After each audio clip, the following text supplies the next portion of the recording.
Hello everyone. O Triple SC previous year question discussion series को ମୁଁ ଆପଣମାନଙ୍କୁ ସ୍ୱାଗତ କରୁଛି ଯୋଉଥିରେ କି ଆମେମାନେ O Triple SC କରିଥିବା 2014 ମସିହାରୁ ନେଇକି 2026 ମସିହା ପର୍ଯ୍ୟନ୍ତ ସବୁ ଏକ୍ସାମର ମାନେ ସିଫ୍ଟ ୱାଇଜ ସବଜେକ୍ଟ ୱାଇଜ ଆମେ କ୍ଲାସ୍ କଭର କରୁଛେ। ତ ଆଜି ଆମେ ଏହି ଭିଡ଼ିଓ ମାଧ୍ୟମରେ 2026 ମସିହାରେ ହୋଇଥିବା ଆର୍ଆଇ ଏଆର୍ଆଇ ଅମିନ୍ ଏସ୍ଏଫ୍ଏସ୍ ଏକ୍ସାମର ମାନେ ଫାଷ୍ଟ ଦିନର ସେକେଣ୍ଡ ସିଫ୍ଟରେ ଯାହା ବି କିଛି ଜିକେ କ୍ୱେଶ୍ଚିନ୍ ପଡ଼ିଥିଲା ସବୁକିଛି ଆଜି ଆମେ ଡିସ୍କସନ୍ କରିବା, ଯୋଉଟାକି ଆପଣମାନଙ୍କର ଆଗାମୀ ମୁଁ କହି ରଖିବି ଓଡ଼ିଶାର ଆପଣମାନେ ଯାହା ବି କିଛି ଏକ୍ସାମ୍ ଦିଅନ୍ତୁ ନା କାହିଁକି CT BEd OTET assistant teacher OWS ଅଣ୍ଡରରେ ଯାହା ବି କିଛି ଏକ୍ସାମ୍ ହଉନା କାହିଁକି ଓ ଟ୍ରିପଲ୍ ଏସ୍ ଅଣ୍ଡରରେ ଯାହା ବି ପୋଲିସ ଏସ୍ଆଇ କନଷ୍ଟେବଲ ଯାହା ବି କିଛି ଏକ୍ସାମ୍ ହଉନା କାହିଁକି ସବୁ ଏକ୍ସାମ୍ ଟିସିଏସ୍ କଣ୍ଡକ୍ଟ କରିବ। ତ ଏଇ ଏକ୍ସାମ୍ଟା ମଧ୍ୟ ଟିସିଏସ୍ କରିଥିଲା। ତ ସେଥିପାଇଁ ଆପଣମାନେ ଭିଡ଼ିଓକୁ ବିନା ଡାଉଟ୍ରେ ଫାଷ୍ଟରୁ ଲାଷ୍ଟ ଯାଏଁ ଦେଖନ୍ତୁ। ମୋର ଆଶା ଆପଣମାନେ ସବୁ କ୍ୱେଶ୍ଚିନ୍କୁ ଠିକ୍ ଭାବରେ ବୁଝିପାରିବେ ଏବଂ ଆପଣମାନେ ଜାଣିପାରିବେ କି ଜିକେ କ୍ୱେଶ୍ଚିନ୍ ଆପଣମାନଙ୍କର କେତେ କୋଉ ଲେଭେଲରେ ପଡ଼ିଥିଲା। ତ ଆପଣମାନଙ୍କର ଗୋଟେ ଓଭରଅଲ୍ ଆଇଡ଼ିଆ ମିଳିଯିବ କି ଆପଣମାନେ କୋଉ କିପରି ଭାବରେ ପ୍ରିପେୟାର ହେବେ ଅପକମିଂ ଏକ୍ସାମ୍ ପାଇଁ। ତ ମୋର ଆଶା ଆପଣମାନେ ସମସ୍ତେ ପୁରା ଫାଷ୍ଟରୁ ଲାଷ୍ଟ ଯାଏଁ ଦେଖିବେ। ତ ଚାଲନ୍ତୁ ଭିଡ଼ିଓ ଷ୍ଟାର୍ଟ କରିବା। ପ୍ରଥମ କ୍ୱେଶ୍ଚିନ୍ ଆପଣମାନେ ଦେଖିପାରୁଥିବେ କହିଛି ବ୍ରିଟିଶ ଅତ୍ୟାଚାର ଏବଂ ଅନ୍ୟାୟ ଜମିଦାରମାନଙ୍କ ବିରୁଦ୍ଧରେ ଲଢ଼ାଯାଇଥିବା ଫରିଦପୁରର ଫରାଏଜୀ ଆନ୍ଦୋଳନ ହେଲା କିଏ ଆରମ୍ଭ କରିଥିଲେ? ଓକେ, କିଏ କରିଥିଲେ କୁହନ୍ତୁ ମତେ। ତ ଅପସନ୍ ଅଛି ଡୁଡୁ ମିଆଁ ନା ହାଜି ଶରିୟତୁଲ୍ଲାହ ନା ସୈୟଦ ଅହମଦ ନା ଟିପୁ ସୁଲତାନ। ଆମର କିଏ ଯିଏକି ଫରାଏଜୀ ଆନ୍ଦୋଳନ ହେଲା ଆମର କରିଥିଲେ, ମାନେ ବ୍ରିଟିଶ ମାନଙ୍କ ଏଗନେଷ୍ଟରେ ସେ କରିଥିଲେ, କିଏ କରିଥିଲେ କୁହନ୍ତୁ ମତେ। ଏବଂ ଖାଲି ଆନ୍ସର କହିବେନି, ମୁଁ ଆପଣମାନଙ୍କୁ ଆନ୍ସର କହିବି ଏବଂ ତା ସହିତ ତାକୁ ନେଇକି ଯାହା ବି କିଛି ମାନେ କନସେପ୍ଟ ଥିବ ତାକୁ ମଧ୍ୟ ମୁଁ କହିଦେବି ହେଲା। ଦେଖନ୍ତୁ ଫାର୍ଷ୍ଟ ମୁଁ କହି ରଖୁଛି କି ଆମର ଆନ୍ସର ହେଇଯିବ ହାଜି ଶରିୟତୁଲ୍ଲାହ, ଅପସନ ବି। ଓକେ, ତ ଅପସନ ବି ଯୋଉଟା କି ହାଜି ଶରିୟତୁଲ୍ଲାହ ଯିଏକି ଆମର ଫରାଏଜୀ ମୁଭମେଣ୍ଟକୁ ଷ୍ଟାର୍ଟ କରିଥିଲେ। କୋଉଠି ନା ଫରିଦପୁର, ଯୋଉଟା କି ଆମର ଏବେ କୋଉଠି ଏଟା ଅବସ୍ଥିତ ନା ହଉଛି ଆମର ବାଂଲାଦେଶରେ, ବୁଝିପାରିଲେ, ଯୋଉଟା କି ବାଂଲାଦେଶରେ ଅବସ୍ଥିତ ହେଲା, ଯୋଉଟା କି ଆମର ବ୍ରିଟିଶ ମାନଙ୍କର ଏଗନେଷ୍ଟରେ ହୋଇଥିଲା। ଓକେ, ଏବଂ ଏଟା କେବେ ହେଇଥିଲା ନା 1818ରେ ହୋଇଥିଲା। ଓକେ, ଏବଂ ତା ସହିତ ମୁଁ କହି ରଖିବି ତାଙ୍କ ପୁଅ କି ନା ଡୁଡୁ ମିଆଁ ହେଲା, ଇଏ ମଧ୍ୟ ଆମର ସେଇ ଯୋଉ ଆନ୍ଦୋଳନକୁ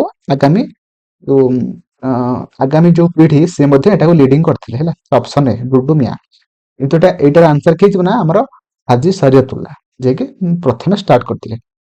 ଓକେ, ତା ସହିତ ମୁଁ କହି ରଖିବି ସୈୟଦ ଅହମଦ କଣ କରିଥିଲେ ନା ଅଛି ଲିଡର ଅଫ ସୈୟଦ ଅହମଦ ଯିଏକି ଆମ ଲିଡର ଅଫ କାହାର ନା ୱାହାବୀ ମୁଭମେଣ୍ଟର ଲିଡର ଅଟନ୍ତି ହେଲା। ୱାହାବୀ ମୁଭମେଣ୍ଟର ସେ ଲିଡର ଅଟନ୍ତି। ତା ସହିତ ଟିପୁ ସୁଲତାନ ଯିଏକି ଆମର ବ୍ରିଟିଶ ମାନଙ୍କର ଏଗନେଷ୍ଟରେ ଆଙ୍ଗ୍ଲୋ ମାଇସର ୱାର ଲଢିଥିଲେ। କୋଉଠୁ ନା ଆମର ହଉଛି ମାଇସରରୁ ସେ ଆମର ଲଢିଥିଲେ ବ୍ରିଟିଶ ମାନଙ୍କର ଏଗନେଷ୍ଟରେ। ଓକେ, ତ ପରବର୍ତ୍ତୀ ଆମେ କ୍ୱେଶ୍ଚିନକୁ ଯିବା। ତ ପରବର୍ତ୍ତୀ କ୍ୱେଶ୍ଚିନ ଆପଣମାନଙ୍କୁ ଏଠି କହିଛି ନିମ୍ନଲିଖିତ ମଧ୍ୟରୁ କାହାକୁ ଭାରତୀୟ ହକିରେ ଉଲ୍ଲେଖନୀୟ ଅବଦାନ ପାଇଁ 2025ରେ ପଦ୍ମଭୂଷଣ ପୁରସ୍କାରରେ ସମ୍ମାନିତ କରାଯାଇଥିଲା ହେଲା। ଅପସନ ଅଛି ହରମନପ୍ରୀତ ସିଂ ନା ଧନରାଜ ପିଲ୍ଲେ ନା ପିଆର ଶ୍ରୀଜେଶ ନା ଅପସନ ଡି ମନପ୍ରୀତ ସିଂ। କୁହନ୍ତୁ ସଠିକ ଆନ୍ସର କଣ ହବ? ଦେଖନ୍ତୁ ଆମର ଏଠି ସଠିକ ଆନ୍ସର କଣ ହବ ନା ଆମର ହଉଛି ପିଆର ଶ୍ରୀଜେଶ ହେଲା। ଆମର ପିଆର ଶ୍ରୀଜେଶକୁ ମଧ୍ୟ ଆମେ ଆଉ କଣ କହିଥାନ୍ତି ନା ଦ ୱାଲ ଅଫ ହକି ମଧ୍ୟ ଆମେ କହିଥାନ୍ତି ହେଲା।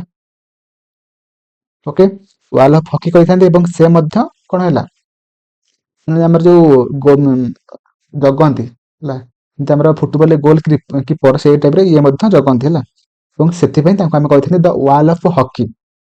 ଓକେ, ଆଉ ରହିଲା ହରମନପ୍ରୀତ ସିଂ ଯିଏକି ଆମର କ୍ରିକେଟ ସହିତ ଜଡିତ ହେଲା, ଏବଂ ଯୋଉ ହରମନପ୍ରୀତ ସିଂ ଯିଏକି ଆମର ମେଜର ଧ୍ୟାନଚାନ୍ଦ ଖେଳ ରତ୍ନ ଆୱାର୍ଡ ମଧ୍ୟ 2025ରେ ମଧ୍ୟ ସେ ପାଇଥିଲେ ହେଲା। ଓକେ, ତ ପରବର୍ତ୍ତୀ ଆମେ କ୍ୱେଶ୍ଚିନକୁ ଯିବା। ତ ପରବର୍ତ୍ତୀ କ୍ୱେଶ୍ଚିନ ଅଛି ନିମ୍ନଲିଖିତ ମଧ୍ୟରୁ କେଉଁ ଦଳ 2025 ରଞ୍ଜି ଟ୍ରଫି ଜିତିଥିଲା? 2025ରେ ରଞ୍ଜି ଟ୍ରଫି କିଏ ଜିତିଥିଲା? ଅପସନ ଅଛି କେରଳ, ଗୁଜୁରାଟ, ବିଦର୍ଭ ନା ମୁମ୍ବାଇ। କୁହନ୍ତୁ ମତେ। ଅପସନ ସି ଯୋଉଟା କି ବିଦର୍ଭ ହେଲା, ଅପସନ ସି ଯୋଉଟା ଜିତିଥିଲା ଏବଂ ତା ପୂର୍ବ ଥର କିଏ ଜିତିଥିଲା ନା ହଉଛି ଆମର ମୁମ୍ବାଇ। ତା ପୂର୍ବ ଥର ମୁମ୍ବାଇ ଜିତିଥିଲା। ତ ପରବର୍ତ୍ତୀ ଆମେ କ୍ୱେଶ୍ଚିନ୍ କୁ ଯିବା। ତ ପରବର୍ତ୍ତୀ ଆମେ କ୍ୱେଶ୍ଚିନ୍ ଅଛି, କହିଛି ସେପ୍ଟେମ୍ବର 2025 ଭୁବନେଶ୍ୱରରେ କେଉଁ ପ୍ରମୁଖ ମହିଳା ପୁରସ୍କାର କାର୍ଯ୍ୟକ୍ରମ ଅନୁଷ୍ଠିତ ହୋଇଥିଲା? ହେଲା, ତ ଅପସନ୍ ଅଛି ବେବି ଆୱାର୍ଡ, ଭାରତ ଏକ୍ସଲେନ୍ସ, ନା କଣ ଏଟା ଇନ୍ଦିରା ଆୱାର୍ଡ, ନା ହଉଛି ପଦ୍ମ ପୁରସ୍କାର। ତ ସଠିକ ଆନ୍ସର ଏଠି କଣ ହେଇଯିବ ନା ଅପସନ୍ ଯୋଉଟା କି ଆମର ଅପସନ୍ ଏ, ଯୋଉଟା କି ବେବି ଆୱାର୍ଡ, ଯୋଉଟା କି ଆମର ହେଲା ଭୁବନେଶ୍ୱରରେ 2025 ସେପ୍ଟେମ୍ବର ମାସରେ ଅନୁଷ୍ଠିତ ହୋଇଥିଲା, ଯୋଉଟା କି ଆମର କେତେ ନମ୍ବର ଏଡିସନ ନା 33ତମ ଏଡିସନ ହେଲା। ଏବଂ ତା ସହିତ ଏଟା କେବେ ହେଇଥିଲା ନା ସେପ୍ଟେମ୍ବର 7ରେ ହେଇଥିଲା ହେଲା। ତ ପରବର୍ତ୍ତୀ କ୍ୱେଶ୍ଚନ୍ କୁ ଯିବା। ଆମର କରେଣ୍ଟ ଆଫେୟାର କ୍ୱେଶ୍ଚନ୍, ଏଟା ଆଉ ରିପିଟ୍ ହବନି, କିନ୍ତୁ ଯୋଉଟା ଷ୍ଟାଟିକ୍ ଜିକେ ଅଛି ସେଇଟା ଆପଣମାନଙ୍କର ରିପିଟ୍ ହବ ହେଲା। ପରବର୍ତ୍ତୀ କ୍ୱେଶ୍ଚନ୍ ଅଛି, ଓଡ଼ିଶା ଅର୍ଥନୈତିକ ସର୍ଭେ 2024-2025 ଅନୁଯାୟୀ ଓଡ଼ିଶାରେ କେତୋଟି ଜାତୀୟ ଜଳପଥ ଚିହ୍ନଟ କରାଯାଇଅଛି? ଏଇଟା ବହୁତ ଇମ୍ପୋର୍ଟାଣ୍ଟ କ୍ୱେଶ୍ଚନ୍, ଯୋଉଟା କି ମତେ କୁହନ୍ତୁ କେତେଟା ନା according to Odisha economic survey ଯୋଉଟା କି ଆମର ଓଡ଼ିଶାରେ 6ଟି ୱାଟରୱେ ଚିହ୍ନଟ କରାଯାଇଅଛି। ଆପଣମାନଙ୍କୁ ପଚାରିବ ଫାଷ୍ଟ NW5, ଯୋଉଟା କି ଆମର କାହା ସହିତ ନା ଆମର ହଉଛି ବ୍ରାହ୍ମଣୀ ହେଲା ମହାନଦୀ ଡେଲ୍ଟାକୁ ନେଇକି ହେଇଛି। ତାପରେ NW14 ନ୍ୟାସନାଲ ୱାଟରୱେ, ଯୋଉଟା କି 14, ଯୋଉଟା କି ଆମର ବୈତରଣୀ ହେଲା ବୈତରଣୀ। ତାପରେ NW ଯୋଉଟା କି କେତେ ନା 22, ଯୋଉଟା କି ଆମର ବିରୁପା ହେଲା ବ୍ରାହ୍ମଣୀ କୁ ନେଇକି ଏଟା ହେଉଛି। ତାପରେ 22 ଗଲା, ତାପରେ NW ନ୍ୟାସନାଲ ୱାଟରୱେ 23, ଯୋଉଟା କି ବୁଢାବଳଙ୍ଗ ରିଭରକୁ ଆମେ କହିଥାନ୍ତି। ତାପରେ ଆସିଲା ନ୍ୟାସନାଲ ୱାଟରୱେ, ଯୋଉଟା କି ଆମର ସୁବର୍ଣ୍ଣରେଖା 96 ଟା ହଉଛି ସୁବର୍ଣ୍ଣରେଖା ହେଲା ସୁବର୍ଣ୍ଣରେଖା। ଓକେ, ତ ଆପଣମାନେ ସମସ୍ତେ ମୁଁ କହିବା ଅନୁସାରେ ଆପଣମାନେ ନୋଟ୍ କରିଦିଅନ୍ତୁ, ଯୋଉଟା କି ଆପଣମାନେ ପରବର୍ତ୍ତୀ ସମୟରେ ଆପଣମାନେ ତାକୁ ରିଭାଇଜ କରିପାରିବେ। ପରବର୍ତ୍ତୀ କ୍ୱେଶ୍ଚିନ୍ ଆପଣମାନଙ୍କୁ ଏଠି ପଚାରିଛି, ଓଡ଼ିଶାର ଶିଳ୍ପାୟନର ମୁଖ୍ୟ ପେଣ୍ଠସ୍ଥଳୀ ଯୋଉଟା କି ପାରାଦୀପ ବନ୍ଦର କେଉଁ ବର୍ଷ କାର୍ଯ୍ୟକ୍ଷମ ହେଲା? କାର୍ଯ୍ୟକ୍ଷମ ପଚାରିଛି ହେଲା। କୁହନ୍ତୁ, ଦେଖନ୍ତୁ ମୁଁ କହି ରଖିବି, ଯୋଉଟା କି ଆମର 1962 ମସିହାରେ ଏଟା ଫାଷ୍ଟ କଣ ହେଲା ନା ଶିଳାନ୍ୟାସ ହୋଇଥିଲା, ଫାଉଣ୍ଡେସନ ଷ୍ଟୋନ ପଡିଥିଲା, ଯୋଉଟା କି ଆମର କିଏ କରିଥିଲେ ନା ପଣ୍ଡିତ ଜବାହରଲାଲ ନେହେରୁ କରିଥିଲେ ହେଲା 1962 ମସିହାରେ। କିନ୍ତୁ ଆମର ଏଟା କାର୍ଯ୍ୟକ୍ଷମ କେବେ ହେଇଥିଲା ନା ଆମର 1966 ମସିହାରେ ହୋଇଥିଲା କାର୍ଯ୍ୟକ୍ଷମ ହେଲା, ମାର୍ଚ୍ଚ 12 ତାରିଖରେ। ଓକେ, ତ ପରବର୍ତ୍ତୀ ଆମେ କ୍ୱେଶ୍ଚନ୍ କୁ ଯିବା। ଆଉ ଗୋଟେ କଥା ନା, ପାରାଦୀପ ବନ୍ଦର କେଉଁ ଜିଲ୍ଲାରେ ଅବସ୍ଥିତ ନା ହଉଛି ଆମର ଜଗତସିଂହପୁର। ଓକେ, ତ ପରବର୍ତ୍ତୀ ଆମେ କ୍ୱେଶ୍ଚନ୍ କୁ ଯିବା। ପରବର୍ତ୍ତୀ କ୍ୱେଶ୍ଚନ୍ କହିଛି, ଅତ୍ୟଧିକ ଲଘୁ ଦ୍ରବଣରେ ପ୍ରାଣୀ କୋଷ ଗୁଡିକ ଫାଟିଯାଆନ୍ତି କାରଣ ସେଗୁଡିକ ଡ୍ୟାସ୍ ହୋଇଥାଏ। ଦେଖନ୍ତୁ ଆମର ଉଦ୍ଭିଦ କୋଷରେ କଣ ଅଛି ନା ସେଲ୍ ୱାଲ୍ ଅଛି ବା କୋଷ ଭିତ୍ତି ଅଛି, କିନ୍ତୁ ପ୍ଲାଣ୍ଟ ସେଲ୍ ଯୋଉଟା କି ପ୍ରାଣୀ କୋଷ ମାନଙ୍କରେ ଆମର କୋଷ ଭିତ୍ତି ନଥାଏ, ସେଲ୍ ୱାଲ୍ ନଥାଏ, ସେଥିପାଇଁ ଏଟା କଣ ହୁଏ ନା ଆମର ଫାଟି ଯାଇଥାଏ। ଓକେ, ଏବଂ ତା ସହିତ ଆମର ପ୍ରାଣୀ କୋଷରେ ଯୋଉ ଆମର ୱାଟର ସପ୍ଲାଏ, ମାନେ ଧର ବାହାର ଭିତରକୁ ଯୋଉ ୱାଟର ସପ୍ଲାଇଟା କୋଉ ପ୍ରୋସେସରେ ହୋଇଥାଏ ନା ଓସ୍ମୋସିସ୍ ହେଲା। ତା ପରବର୍ତ୍ତୀ ଆମେ କ୍ୱେଶ୍ଚନ୍ କୁ ଯିବା। କହିଛି, ଯେତେବେଳେ ଧଳା ଆଲୋକ ପ୍ରିଜିମରେ ପ୍ରବେଶ କରେ ସେତେବେଳେ ଡ୍ୟାସ୍ ପ୍ରତିସରଣ ହୁଏ? କେବଳ ଥରେ ନା 2 ଥର ନା 3 ଥର ନା ଅନେକ ଥର? ଦେଖନ୍ତୁ ଫାଷ୍ଟ ଏୟାରରୁ ପ୍ରିଜିମକୁ ଥରେ ଯିବ, ଗୋଟେ ପ୍ରତିସରଣ ହେଲା, ଆଉ ଗୋଟେ ପ୍ରିଜିମରୁ ଥରେ ପୁଣି ଏୟାରକୁ ଯିବ, 2 ଥର ହେଲା। ସେଥିପାଇଁ ଏଠି ସଠିକ ଆନ୍ସର ହେଇଯିବ ଅପସନ ବି, ଯୋଉଟା 2 ଥର ହେଲା। ଯେତେବେଳେ ଧଳା ଆଲୋକ ପ୍ରିଜିମରେ ପ୍ରବେଶ କରେ ସେତେବେଳେ 2 ଥର ପ୍ରତିସରଣ ହୋଇଥାଏ ହେଲା। ତ ପରବର୍ତ୍ତୀ କ୍ୱେଶ୍ଚନ୍ କହିଛି, ନିମ୍ନଲିଖିତ କେଉଁ ପଦାର୍ଥକୁ ଗରମ କରି ପ୍ଲାଷ୍ଟର ଅଫ ପ୍ୟାରିସ ପ୍ରସ୍ତୁତ କରାଯାଏ ହେଲା। ତ ଏଇ 4ଟା ଅପସନ ମଧ୍ୟରୁ କାହାକୁ ଆମେ ମାନେ ଗରମ କରିକି ପ୍ଲାଷ୍ଟର ଅଫ ପ୍ୟାରିସକୁ ପ୍ରସ୍ତୁତ କରିଥାନ୍ତି? କୁହନ୍ତୁ ମତେ। ଦେଖନ୍ତୁ ଆମର ଚୂନ ପଥରର ଆମର ଫାଷ୍ଟ ତାର ରାସାୟନିକ ନାମ କଣ ନା CaCO3, calcium carbonate, baking soda ରହୁଛି NaHCO3, ସୋଡିୟମ ହାଇଡ୍ରୋକାର୍ବୋନେଟ ହେଲା, ସରି ସୋଡିୟମ ବାଇକାର୍ବୋନେଟ ହେଲା। ତ ପରବର୍ତ୍ତୀ ଜିପ୍ସମ ଟା କଣ ନା ହଉଛି ଆମର CaSO4 ହାଫ H2O, ବୁଝିଲା। ଧୋଇବା ସୋଡା କୋଉଟା? ଧୋଇବା ସୋଡା ଆମେ କଣ କହୁଛନ୍ତି ନା ହଉଛି Na2CO3, Na2CO3 NH2O। ରାସାୟନିକ ନାମ ଗୁଡିକ ସବୁ ଟିକେ ଲେଖି ରଖିବେ। ଏବଂ ଏହାର ସଠିକ ଆନ୍ସର କ'ଣ ହବ ନା ହଉଛି ଅପସନ ସି ଯୋଉଟା ଜିପ୍ସମ। ମାନେ ଆମେ ଜିପ୍ସମ କୁ ଗରମ କରିକି ଆମେ ମାନେ ପ୍ଲାଷ୍ଟର ଅଫ ପ୍ୟାରିସ କୁ ତିଆରି କରିଥାନ୍ତି ହେଲା। ତ ଅପସନ ସି ହେଇଯିବ ଏଠି ଆପଣମାନଙ୍କର ସଠିକ ଆନ୍ସର।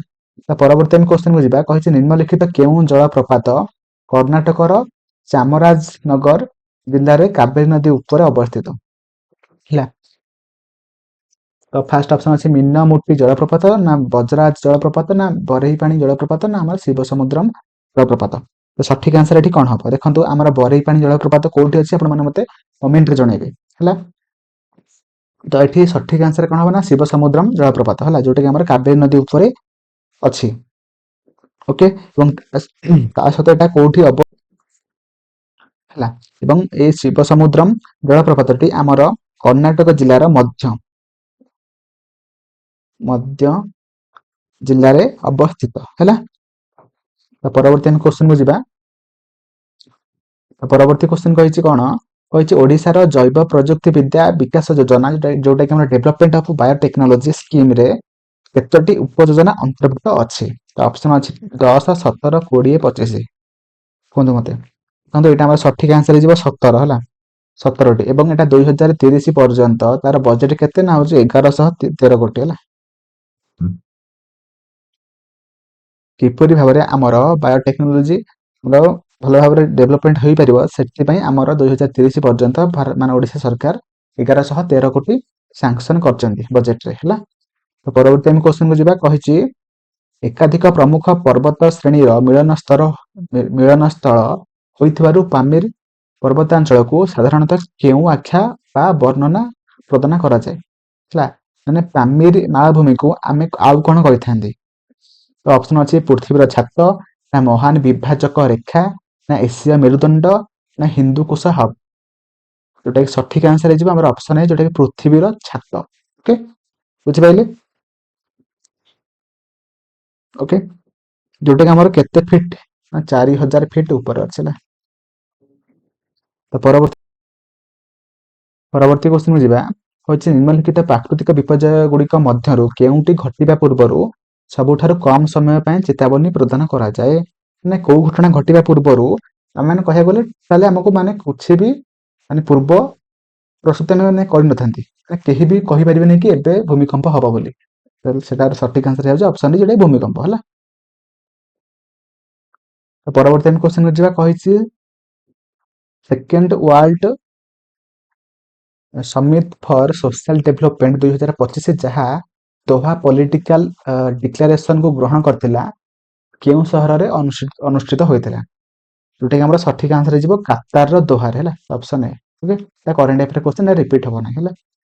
ପରବର୍ତ୍ତୀ ଆମେ କ୍ୱେଶ୍ଚନକୁ ଯିବା। କହିଛି ନିମ୍ନଲିଖିତ ମଧ୍ୟରୁ 7 ନଭେମ୍ବର 2025ରେ ଅନୁଷ୍ଠିତ ଭାରତୀୟ ହକିର 100ତମ ବର୍ଷର ଉତ୍ସବ 2025ରୁ ମାନେ 1925ରୁ 2025 କେଉଁ ସ୍ଥାନରେ ଆୟୋଜନ କରାଯାଇଥିଲା ହେଲା? ଯୋଉଟା କି ଆମର ଦେଖନ୍ତୁ ଭାରତୀୟ ସ୍ତରରେ ମାନେ ଦିଲ୍ଲୀରେ ହବ, ଓଡ଼ିଶାରେ ହବ ନାହିଁ। ତ ମେଜର ଧ୍ୟାନଚାନ୍ଦ ଜାତୀୟ ଷ୍ଟାଡିୟମ ନୂଆଦିଲ୍ଲୀ। ତ ଅପସନ ସି ହେଇଯିବ ଆପଣମାନଙ୍କର ସଠିକ ଆନ୍ସର।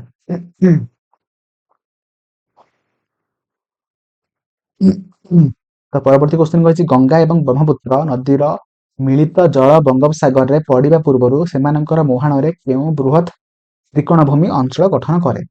କୁହନ୍ତୁ ମତେ। ଯୋଉଟା କି ଆମର ଅପସନ ଅଛି ସୁନ୍ଦରବନ ତ୍ରିକୋଣଭୂମି, ନା ସିନ୍ଧୁ ତ୍ରିକୋଣଭୂମି, ନା ଆମର ଗୋଦାବରୀ, ନା ନର୍ମଦା। ସମସ୍ତେ ଜାଣିଛନ୍ତି ଏଟା ହଉଛି ସୁନ୍ଦରବନ ତ୍ରିକୋଣଭୂମି ହେଲା, ଯୋଉଟା କି ୱାର୍ଲଡର largest delta. Okay,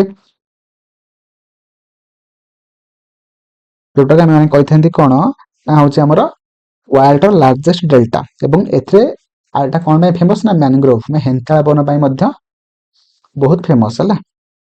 mangrove forest ଏବଂ ତା ସହିତ ରୟାଲ ବେଙ୍ଗଲ ଟାଇଗର ପାଇଁ ମଧ୍ୟ ବହୁତ ଫେମସ ହେଲା।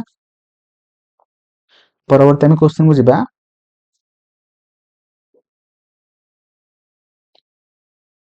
এটা ଆମର କୋଉଠି ଅବସ୍ଥିତ ନା ଆମର ହଉଛି କୋଉଠି ନା ଇଣ୍ଡିଆର ୱେଷ୍ଟ ବେଙ୍ଗଲ ହେଲା। ୱେଷ୍ଟ ବେଙ୍ଗଲ କିଛି ଅଛି ଆଉ ବାଂଲାଦେଶରେ ମଧ୍ୟ କିଛି ଅଛି ହେଲା। ତ ପରବର୍ତ୍ତୀ ଆମେ କ୍ୱେଶ୍ଚନକୁ ଯିବା। କହିଛି ମାନବ ବିକାଶ ଧାରଣାକୁ ପ୍ରଚଳନ କରିବାର ଶ୍ରେୟ କେଉଁ ବିଦ୍ୱାନଙ୍କୁ ଦିଆଯାଏ, ଯିଏ ଏହାକୁ ଏପରି ପ୍ରକ୍ରିୟା ବୋଲି ବର୍ଣ୍ଣନା କରିଛନ୍ତି ଯାହା ଲୋକମାନଙ୍କର ପସନ୍ଦକୁ ଉନ୍ନତ କରିଥାଏ ଏବଂ ସେମାନଙ୍କ ଜୀବନର ମାନକୁ ଉନ୍ନତ କରେ। ଏଟା କିଏ କହିଥିଲେ? ଯୋଉଟାକି ଏଟା ଅପସନ୍ ସି ହେଇଯିବ ସଠିକ ଆନ୍ସର, ଯୋଉଟାକି ଡକ୍ଟର ମହବୁବ ଉଲ ହକ ହେଲା। ଅପସନ୍ ସି ହେଇଯିବ ସଠିକ ଆନ୍ସର। ତ ପରବର୍ତ୍ତୀ କ୍ୱେଶ୍ଚନ କହିଛି ନିମ୍ନଲିଖିତ ସ୍ମାରକୀ ଗୁଡିକ ମଧ୍ୟରୁ କେଉଁଟି ବିଶେଷତଃ ଏକ ପ୍ରସ୍ତର ଖୋଦିତ ସ୍ଥାପତ୍ୟ ଏବଂ ମନୋଲିଥିକ ମୂର୍ତ୍ତିକଳା ପାଇଁ ୟୁନେସ୍କୋ ବିଶ୍ୱ ଐତିହ୍ୟ ସ୍ଥଳ ଭାବରେ ସ୍ୱୀକୃତିପ୍ରାପ୍ତ ଅଟେ? ଅପସନ୍ ଅଛି ଏଲୋରା ଗୁମ୍ଫା, କୁତୁବ ମିନାର, ତାଜମହଲ, ଇଣ୍ଡିଆ ଗେଟ୍। ତ ମତେ କୁହନ୍ତୁ ଠିକ ଆନ୍ସର କଣ ହବ? ଯୋଉଟାକି ଅପସନ୍ ଏ ଯୋଉଟାକି ଏଲୋରା ଗୁମ୍ଫା, ଯୋଉଟାକି ବୁଦ୍ଧିଷ୍ଟର ଗୋଟେ ପ୍ଲେସ୍ ଅଟେ ହେଲା, ଯୋଉଟା ଆମର କୋଉଠି ଅଛି ନା ମହାରାଷ୍ଟ୍ରରେ ଅଛି ହେଲା। ଆଉ କୁତୁବ ମିନାର କୋଉଠି ଅଛି ମତେ କୁହନ୍ତୁ, ଆପଣ ଜାଣିଛନ୍ତି? ଯୋଉଟାକି ଦିଲ୍ଲୀରେ ଅଛି। ତାଜମହଲ କୋଉଠି ଅଛି ନା ଉତ୍ତରପ୍ରଦେଶରେ ଅଛି। ଇଣ୍ଡିଆ ଗେଟ୍ କୋଉଠି ଅଛି ନା ନ୍ୟୁ ଦିଲ୍ଲୀରେ ଅଛି ହେଲା। ତ ପରବର୍ତ୍ତୀ କ୍ୱେଶ୍ଚନକୁ ଆମେ ଯିବା। ପରବର୍ତ୍ତୀ କ୍ୱେଶ୍ଚନ କହିଛି ବୌଦ୍ଧ ଅବଶେଷ ବହନ କରିଥିବା ଏକ ବିଶାଳ ପ୍ରସ୍ତର ନିର୍ମିତ ଗମ୍ବୁଜାକୃତି ଢାଞ୍ଚା ପାଇଁ ଜଣାଶୁଣା ସମ୍ରାଟ ଅଶୋକଙ୍କ ସହ ସମ୍ପୃକ୍ତ ଐତିହ୍ୟ ସ୍ଥଳ କେଉଁଠି ଅଟେ? ହେଲା, ଆମର କୋଉଟା ଯୋଉଟା ଗୋଟେ ବୁଦ୍ଧିଷ୍ଟ ପ୍ଲେସ୍ ଅଟେ? ଅପସନ୍ ଅଛି ଚାରମିନାର, ଲାଲକିଲ୍ଲା, ଶାନ୍ତିସ୍ତୂପ, ହମ୍ପି। ସଠିକ ଆନ୍ସର ହବ ଅପସନ୍ ସି ଝାନ୍ସୀ। ଓକେ, ତ ପରବର୍ତ୍ତୀ କ୍ୱେଶ୍ଚନ କହିଛି ନିମ୍ନଲିଖିତ ମଧ୍ୟରୁ କେଉଁଟି ଭାରତର ଏକ ସାମ୍ବିଧାନିକ ସଂସ୍ଥା ଅଟେ? ଚାରିଟା ଅପସନ୍ ମଧ୍ୟରୁ କୋଉଟା ଯୋଉଟା କି ଗୋଟେ ସାମ୍ବିଧାନିକ ସଂସ୍ଥା ଅଟେ ବା ଆମର କନଷ୍ଟିଟ୍ୟୁସନାଲ? ତ ଅପସନ୍ ଅଛି ଜାତୀୟ ମାନବାଧିକାର ଆୟୋଗ, ଅପସନ୍ ବି ଭାରତର ନିର୍ବାଚନ ଆୟୋଗ, ନା କେନ୍ଦ୍ରୀୟ ସତର୍କତା ଆୟୋଗ, ନା ଭାରତୀୟ ପ୍ରତିଭୂତି ଏବଂ ବିନିମୟ ବୋର୍ଡ। ତ କୁହନ୍ତୁ କୋଉଟା ଆମର ଗୋଟେ ଏକ ସାମ୍ବିଧାନିକ ସଂସ୍ଥା ଅଟେ? ଯୋଉଟାକି ଅପସନ୍ ବି ଯୋଉଟାକି ଭାରତର ନିର୍ବାଚନ ଆୟୋଗ ହେଲା। ତ ଅପସନ୍ ବି ହେଇଯିବ ଆପଣମାନଙ୍କର ସଠିକ ଆନ୍ସର ହେଲା। ଏରା ସବୁ ଆମର TCS ବେଷ୍ଟ MCQ, ଆପଣମାନେ ଜାଣିପାରୁଥିବେ ଏହାର ଲେବୁଲ କେତେ ଅଛି ହେଲା।